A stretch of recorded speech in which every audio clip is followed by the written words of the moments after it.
In this video, I'm going to show you how you can easily remove Instagram from Account Center. Be sure to watch the video to the very end so you don't make any mistakes, and of course do not forget to like this video and subscribe to my channel.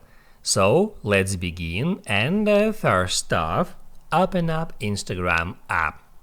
Then right here tap at your profile picture. Then hit Add 3 lines and select Settings. You will be taken to this page where you should tap Add Account Center and then get into Accounts. That will show you all your Facebook and Instagram accounts associated with your Account Center, and from here you can remove any account by hitting at these remove buttons next to account's username.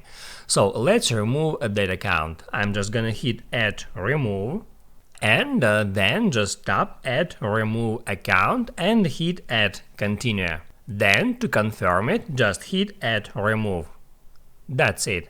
I have just removed that account from my Account Center, and of course, in any time you can always add it back by hitting right here where it says Add Accounts. Now you can write down in the comments below if you have any questions about that tutorial, and also I recommend you to check out my Instagram tutorials playlist, which you can easily find in the description. Hit the like button if you liked that video, and see you in the next one.